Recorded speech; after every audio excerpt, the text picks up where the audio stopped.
A federal research facility concluded that COVID-19 could have originated from a Chinese lab. That conclusion was made in May of last year.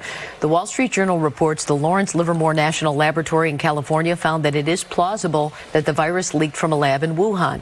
The study says the theory deserved further investigation. The State Department had access to this report when it conducted its own investigation of the origin during the final months of the Trump administration. President Biden recently ordered intelligence agencies to revisit the possibility. China denies the virus escaped from a lab. Look, nobody knows where this virus came from, and maybe we never will. But if you ask me, of course it's possible that it accidentally escaped from a lab. I mean, I've read comic books, that's how it always happens. And people aren't crazy for thinking this, right? You have a lab that does work on coronaviruses in the same city where the coronavirus started spreading. I mean, they wouldn't even do this in an episode of CSI. It would be too obvious. Before the first commercial break, David Caruso would point to the lab and be like, I think they're about to go viral.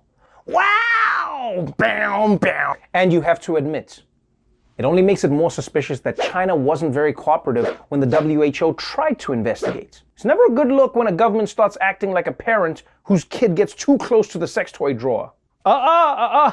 Nothing to see there, buddy. It's just mommy and daddy's rubber paperweights. Yeah. How about we find you some Legos? Let's go find some Legos. Get out of here. Let's go find you some Legos.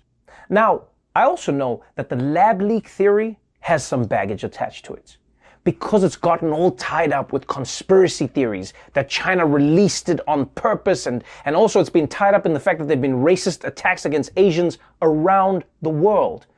But the fact is, a lot of scientists, and even the WHO, are saying that it's at least worth exploring whether this virus actually leaked from a lab in Wuhan. And I agree. I mean, if we're going to get the origin story for Cruella de Vil, we should definitely get it for coronavirus too. And you know, honestly, if I was China, I wouldn't try to deny it. I would own that shit, even if I didn't do it. Yeah, that was us. And we got a lot more of that COVID-19 too. So how about we drop those tariffs now, and we also want the next season of Mrs. Maisel to take place in China. You better make it happen. And finally, some news from the world of technology. If you're one of those paranoid people who thinks that all the apps are spying on you, well, you're right. A truly incredible crime bust revealed overnight. For 3 years, criminals around the world thought they were using an impenetrable messaging app to plot their crimes, from drug trafficking to murder. Turns out that encrypted app was a fake, covertly controlled and monitored by the FBI and Australia's federal police the entire time. The result? Hundreds of arrests and tens of millions of dollars in asset seizures. Australian police say the whole idea came up over a few after-work beers. Officials say suspects were arrested in 18 countries, with more to come. That is some amazing police work. Wow. This is incredible. The police had the technological skills to develop and distribute an entire covert messaging app, and yet they still can't figure out how to turn on a body camera.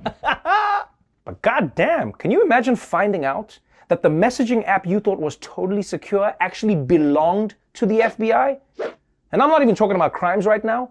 I'm sure there are a bunch of criminals who use that app for messages that they just don't want the FBI to tell anybody about. We've got all your texts, buddy, about your drug deals and all the times you texted your girl all those heart eye emojis. I was being ironic!